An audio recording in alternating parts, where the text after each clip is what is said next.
Labvakar visiem un paldies par uzaicinājām. You see, I'm improving very fast. I'm going to speak in English. I'm sorry, but my Latvian is not that perfect. And thank you. Yes. Thank you for invitation. Paldies par jūsu uzaicinājumu. Tiešām. I would like to thank especially Julia Es vēlētos and Inga īpaši for inviting me pateikties tonight. Jūlijai un Ingai par to, ka tika uzaicināts šovakar. Vēlējos viņus arī uzslavēt par drosmi, jo drosmes mūsdienu pasaulē pietrūkst, un jums ir divi īpaši cilvēki, kam drosmes netrūkst. Lūdzu, atbalstiet viņus. Talk to you about, Es šodien vēlētos parunāt un atbildēšu galvenokārt uz 3 jautājumiem. Pirmais, kāpēc Francijas pieredze Covid-19 ir tik nozīmīga saistībā ar to, kas visticamāk notiks turpmākajos gados? Otrais jautājums.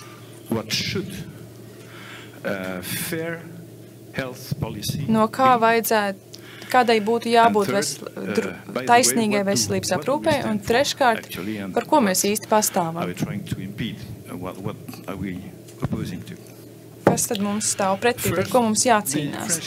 Pirmkārt, Francijas pieredze ir galvenokārt ļoti līdzīga tam, kāda bija jūsu valstī, tāpat arī citās Eiropas valstīs, ļoti plaša mājasēde, ļoti vispārēji. Manuprāt, Francija bija pirmā Eiropas valsts, kas nolēma ieviest mājasēdi visā valstī.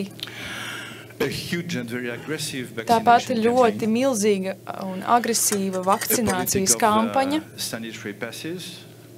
Nepieciešamas COVID-19 pases, piemēram, ja cilvēks vēlas kaut kur doties, ja vēlas doties uz savu darbu un tam līdzīgu.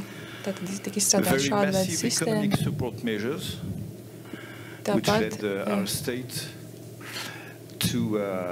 dažādi ierobežojumi, un lieli aizdevumi, kas ļāva valstī aizņemties no starptautiskiem aizdevējiem 700 miljardus eiro, kas ir ļoti apjomīga summa. Tāpēc mums ir tik liels valsts parāds. Man ir ļoti žēl, ka man ir jārunā sliktas lietas par savu valdību un savu valsti, bet es labāk izvēlos stāstīt patiesību par savu valsti. Un tāpat arī ļoti lielu cilvēku skaita mobilizācija, kas strādā publiskajā sektorā, piemēram, transporta sektorā, pārtikas, drošuma, veselības aprūpes sektorā un tam līdzīgi. All that people were nourished, I would say, Es teiktu, in ka the very bad sense of the term, visus cilvēkus, by an informational teiksim, trend baroja that was made of ar lies informāciju, kas balstījās uz and meliem, of manipulation, un ar viņiem manipulēja. orchestrated by mass media, Manipulācija veica masu mediju, very high pressure. kuri uzlika ļoti lielu spiedienu, un arī valsts instances spieda masu medijiem. Tad arī došu piemēru. Pirmais, Actually, at the beginning of the crisis, tas radās krīzes sākumā, kad mums teica, ka nav nepieciešams nēsāt maskas, jo tas neko nedod. it was made to hide the fact that in Tas tika France there darīts, were lai no paslēptu masks faktu, available ka at Francijā all. tobrīd vispār nebija maskas pieejamas, To buy them un from mums foreign nācās countries. tās iepirkt no citām Rather than valstīm. saying, we have no mask, Prezidents teica, maskas do it on nevajag, your own. paši Do what you pērciet, dariet, ko variet. They said, by the way, it's not useful. And then when Tās nav derīgas. we began to Un be tad able to buy masks abroad, Mēs iepirkām maskas no citām valstīm, governmental message changed. un tad pēkšņi valdības ziņa mainījās. Compulsory Pēkšņi to wear valdība teica, ka masks, maskas because jānēsā obligāti, otherwise you will transmit jo the citādi virus var to nodot everybody slimību around tālāk un var aplipināt pārējos. The second lie was Otrie meli, that was ko said mums before. teica, I don't come back on it. The kas jau tika efficiency of the minēts, vaccine, par vakcīnu efektivitāti, which has been determined very early in kas the pandemic, jau but it was not ļoti efficient at all. agri pandēmijas sākumā tika noteikti, bet patiesībā vakcīnas nebija efektīvas ļoti daudzos gadījumos. efektivitātes vārdā visiem Francijas cilvēkiem vajadzēja vakcinēties obligāti, vai arī viņi zaudētu savu darbu, un viņiem būtu aizliegts doties uz savu darba vietu. Tūkstošiem cilvēku vienkārši tika atlaisti no savu darbu, tāpēc, ka viņi atteicās no vakcinācijas. Un viņus neatlaida. Ja viņus atlaistu, tad būtu dažādi atbalsti no nodarbinātības aģentūrām. Viņus vienkārši tā kā atstādināja. Viņi nevarēja dabūt ne algu, nekādas pensijas iemaksas netika veikts, nekādas sociālajā pabalstu. Viņi vienkārši tika atstādināti.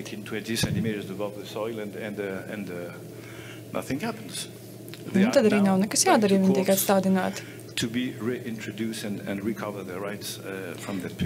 Tagad arvien vairāk cilvēku vēršās tiesās, lai cīnītos par savām tiesībām tajā laikā. Un pats svarīgākais Francijas valdība un Francijas prezidents izvēlējās, es teiktu, pārvaldīt šo pandēmiju, šo krīzi ar divām komitejām. Aizsardzības komiteja un zinātnes komiteja. Šīs abas komitejas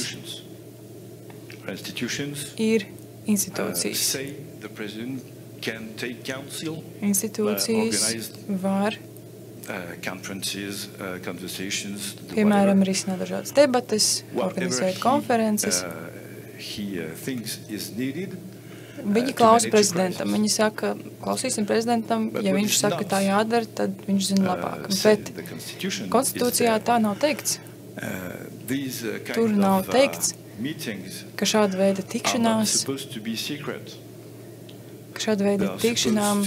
jānotiek slepeni.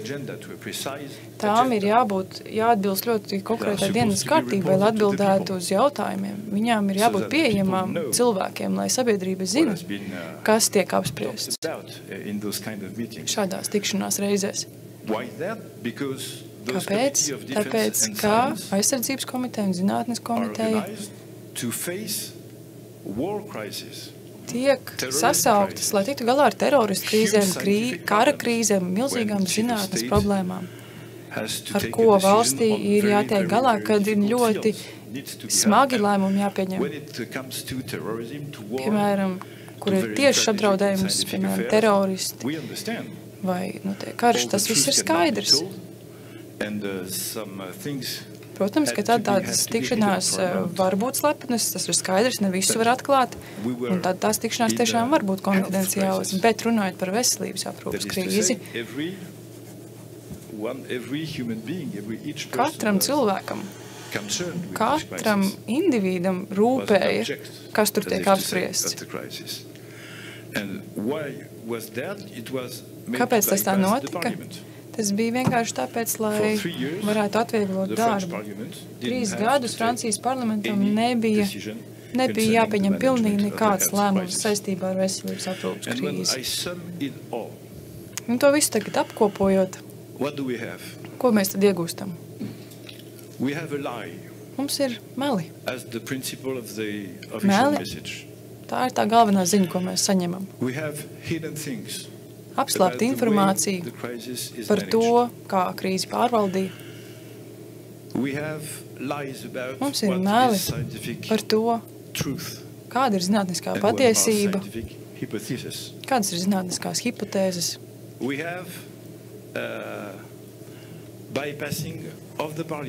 Notiek parlamenta apiešana, tātad tiek apdraudēta cilvēku suverenitāte. Un, kā jau iepriekš tika minēts,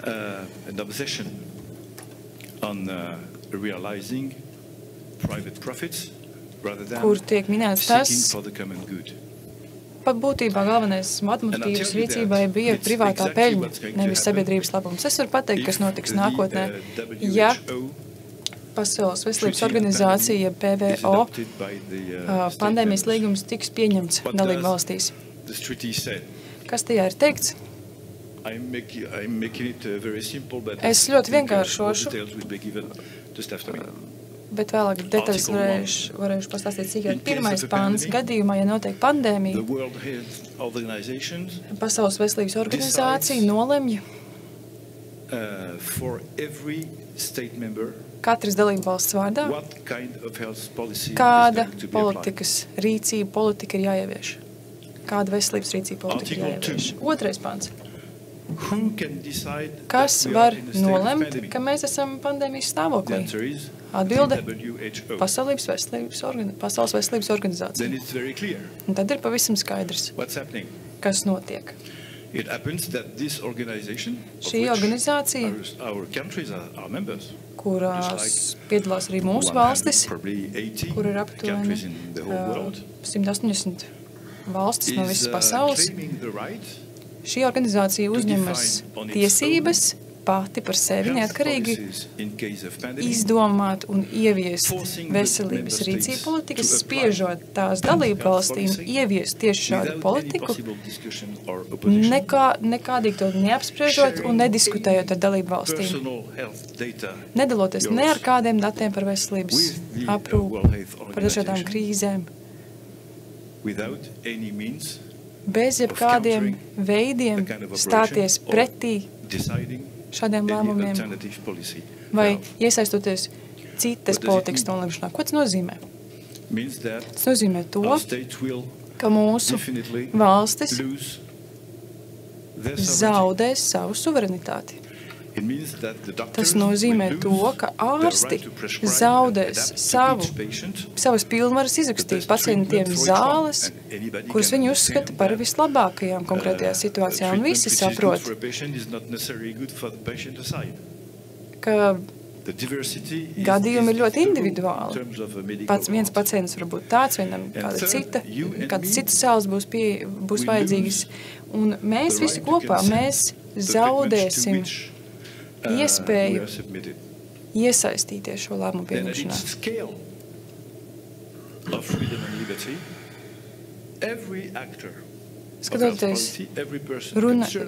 Skatoties uz brīvību kā tādu, mēs, kā savas valsts pilsoņi un aktīvisti, mēs zaudēsim šīs pilnvaras. Un tieši tāpēc šis līgums ir apdraudējums. Tieši tāpēc daudzas valstis pagājušo gadu noraidīja šo projekta pieteikumu Ženēvā, PVO ģenerāla asamblējā.